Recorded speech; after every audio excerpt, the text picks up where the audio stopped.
Selamat pagi, salam dalam kasih keluarga kudus. Dari Biara Bethlehem Salatiga, saya Romo Martin MSF, hadir menyapa Anda semua dalam cinta Tuhan. Hari ini Sabtu, 25 April 2020, pekan kedua Paskah. Saya mengajak kita sekalian untuk merenungkan Injil Markus, bab 16 ayat 15 sampai dengan 20. Marilah kita mempersiapkan diri untuk mendengarkan Tuhan. Dalam nama Bapa dan Putra dan Roh Kudus. Amin. Ya Bapa yang penuh kasih, syukur dan terima kasih kepadamu atas anugerah hidup baru di awal hari ini. Kami bersyukur pula atas perlindungan-Mu kepada kami sepanjang malam di saat kami beristirahat. Saat ini kami mau mendengarkan sabda-Mu. Berkenanlah Engkau menolong kami dengan Roh Kudus-Mu, supaya kami dapat mendengarkannya dengan baik, merenungkannya dalam hidup kami, dan melaksanakannya dalam praktek hidup kami, demi Kristus Tuhan dan pengantara kami. Amin. Inilah Injil Yesus Kristus menurut Markus, bab 16 ayat 15 sampai dengan 20. Pada suatu hari, Yesus yang bangkit dari antara orang mati menampakkan diri kepada ke-11 murid dan berkata kepada mereka, "Pergilah ke seluruh dunia, beritakanlah Injil kepada segala makhluk. Siapa yang percaya dan dibaptis akan diselamatkan, tetapi siapa yang tidak percaya akan dihukum. Tanda-tanda ini akan menyertai orang-orang yang percaya. Mereka akan mengusir setan-setan demi namaku. Mereka akan berbicara dalam bahasa-bahasa yang baru bagi mereka. Mereka akan memegang ular, dan sekalipun minum racun maut, mereka tidak akan mendapat celaka. Mereka akan meletakkan tangannya atas orang sakit, dan orang itu akan sembuh." Sesudah berbicara demikian kepada mereka, terangkatlah Tuhan Yesus ke surga, lalu duduk di sebelah kanan Allah. Maka pergilah para murid memberitakan Injil ke segala penjuru, dan Tuhan turut bekerja dan meneguhkan firman itu dengan tanda-tanda yang menyertainya.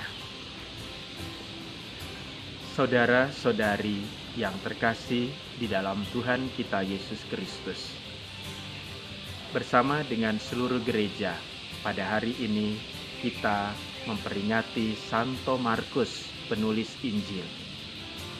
Dia adalah seorang penulis Injil yang bukan golongan para rasul, tetapi ia sangat mengenal dan melihat secara langsung kehidupan Tuhan kita Yesus Kristus. Dia selalu mendampingi Petrus, Paulus, dan Barnabas di dalam tugas pewartaan mereka. Maka ia senantiasa mendengarkan pewartaan ketiga rasul besar itu, dan ia menyimpannya dalam hati. Ia merenungkannya dengan sungguh-sungguh, dan akhirnya ia menuliskannya dalam Injil yang sampai kepada kita hari ini. Saudara-saudari yang dikasihi Tuhan, kalau diandaikan dengan sepak bola, Santo Markus bukan pemain utama. Dia adalah pemain cadangan. Tetapi ia dengan setia, dengan tekun, dengan tulus hati, melaksanakan tugas-tugasnya, mendampingi tiga rasul besar tadi. Dia terus mengikuti mereka dan melakukan semua yang ditugaskan kepadanya. Maka dari ketulusan hatinya, dari kerendahan hatinya, dan dari ketaatannya, ia sungguh-sungguh disayangi dan dikasihi baik oleh Petrus, Paulus, maupun Barnabas. Sikap inilah yang kemudian dituntut dan diharapkan dari kita semua pengikut Yesus Kristus yang menjadi murid-muridnya dalam dunia modern saat ini. Mungkin kita bukan orang nomor satu, kita bukan yang utama, kita mungkin hanya pemain cadangan. Tetapi sikap kerendahan hati, ketulusan hati, kesetiaan dan ketaatan yang kita tunjukkan di dalam tugas-tugas itu adalah sebuah kesaksian besar. Sebuah kesaksian tentang Injil, kabar sukacita. Tentu kita tidak menulis Injil seperti Markus, tetapi kita menulis tentang Yesus Kristus lewat sikap-sikap kita yang kita tunjukkan di dalam sikap kesetiaan, ketaatan, ketulusan melakukan tugas-tugas yang diberikan kepada kita, dan juga sikap kerendahan hati. Saudara-saudari yang dikasihi Tuhan, Injil hari ini juga mengingatkan kita akan tugas perutusan kita di dunia ini. Pergilah dan beritakanlah Injil kepada segala makhluk. Jika mereka percaya dan dibaptis, mereka akan diselamatkan. Tetapi jika mereka tidak percaya, mereka akan dihukum. Semoga kita sekalian terinspirasi oleh Injil hari ini dan terinspirasi dari sikap Santo Markus. Kita bertumbuh menjadi murid-murid Kristus yang rendah hati, yang tulus ikhlas, dan juga kesetiaan dan ketaatan. Teristimewa di saat-saat sulit seperti ini. Kita tidak menambah beban penderitaan, tugas dari para medis. Kita juga tidak menambah beban pemikiran bagi pemerintahan bangsa kita.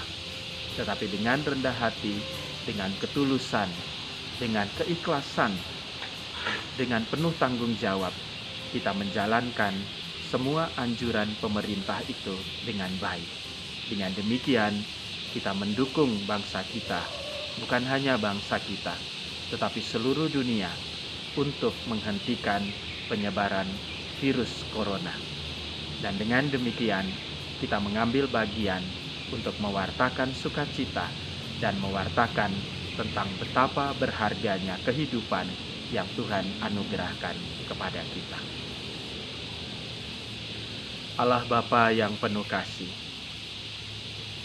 semoga kami menjadi murid-murid Kristus yang menampakkan sikap-sikap dan keutamaan-keutamaan yang sudah diteladankan olehnya kepada kami, juga oleh Santo Markus yang kami rayakan pada hari ini.